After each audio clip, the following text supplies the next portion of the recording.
Star Bharat पर telecast होने वाला टीवी सीरियल राधा कृष्ण की कहानी के आज रात के एपिसोड में दिखाया जाएगा कि राधा बांके बिहारी को देख कर के बहुत ज्यादा गुस्सा करेंगी और उन्हें डांटेंगी।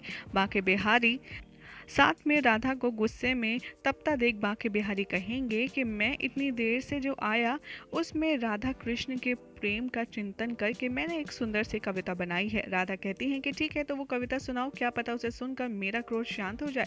बांके बिहारी यहाँ पर श्री राधा को बहुत ही खूबसूरत सी कविता सुनाते हैं और ये सुनकर के राधा प्रसन्न हो जाती हैं। वहाँ पर वो कहेंगी कविता सुनने के बाद कि तुमने राधा कृष्ण के प्रेम को कितने सुंदर तरीके से कहा है। तुम्हारी इस कविता ने मेरा सारा क्रोध शांत कर दिया है। तुम यहाँ से लेकिन चले जाओ, मैं अपनी प्रतिमा अपने आप ढूंढ लूंगी। और राधा ये कहकर वहां से रुष्ट होकर चली जाती हैं।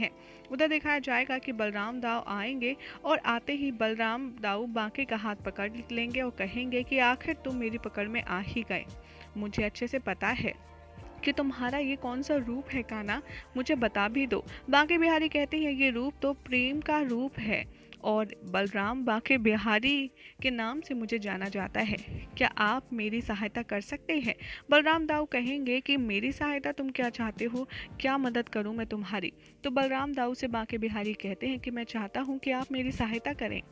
आप राधा को विकसित रूप से कहने वाली उस लक्ष्मणा की सारी साजिश पूरी करने में उसकी सहायता करें। मैं चाहता हूं कि लक्ष्मण ने राधा को जैसे मानसिक रूप से विकसित कहा है उसकी वो बात सच हो जाए और कैसे भी करके आप राधा को यहाँ से बाहर ले जाने के लिए मना ले। दाऊ कहते हैं ऐसा क्यों तुम करना चाहते हो? तुम जानते हो ना कि वो कितनी कुटिल है और उसके साथ राधा को द्वारिका से बाहर भेजना उचित नहीं होगा।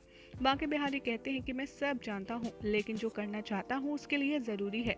लक्ष्मणा की योजना कभी भी संभव नहीं होगी और जो मैं करना चाहता हूँ उसके लिए राधा को यहाँ से जाना होगा।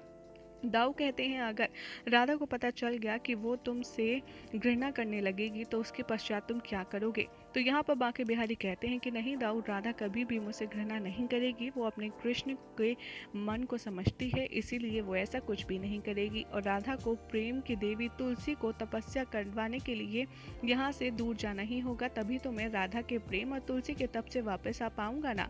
उधर दिखाया जाएगा कि तुलसी महादेव की प्रार्थना कर रही होती है, तपस्या कर रही होती है और वो कहती हैं कि महादेव मुझ पर कृपा करें, मेरी सहायता करें और मुझे सत्य का एहसास करवाएं। महादेव यहाँ पर थोड़ा सा सीन दिखाते हैं और तुलसी ये देख करके कहती हैं कि मुझ पर कृपा करें, मुझे पूरा सत्य दिखाएं, अन्यथा मैं अपने प्राण यहीं त्याग दूंगी। ये देखकर माता गौरी कहती हैं महादेव से कि स्वामी अगर आपने नहीं गए तुलसी की मदद करने तो वो अपने प्राण त्याग देंगे। महादेव कहते हैं कि ये मेरे आराध्य की लीला है, मैं उनके बिना कुछ नहीं कर सकता। गौरी माँ कहती हैं कि आप लेकिन उनसे बात कैसे करेंगे, वो तो पाषाण के बन गए हैं। महादेव कहते हैं कि मेरे आराध्य चाहे पाषाण के हों चाहे कैसे भी, उन्हें मुझसे बात करनी ही होगी।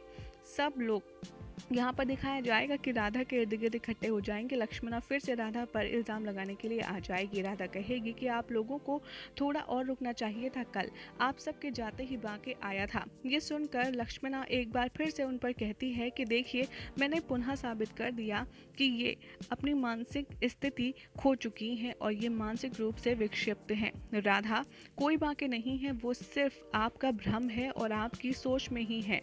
राधा कहती हैं कि मैं दुखी अवश्य हूँ किंतु मैं स्वस्थ हूँ, मुझे कुछ नहीं हुआ है। उधर महादेव श्री कृष्ण से मिलने जाते हैं जो पाषाण की प्रतिमा के रूप में होते हैं और वो कहते हैं कि यदि मेरी शक्ति मेरे आराधना सच्ची है तो आपको मेरे से बात करने आना ही होगा, आपको मुझे अपना रूप दिखाना ही होगा। और तभी उस पत्थर की मूर्ति में से एक अदृश्य चमक निकलती है जिसमें से श्री कृष्ण अपना विशाल अवतार दिखाते हैं और महादेव के आगे प्रकट हो जाते हैं। यही हो जाएगा आज रात के एपिसोड का, जिसके बाद कल क्या होगा आपको बताएंगे हम अपनी नेक्स्ट रिपोर्ट में।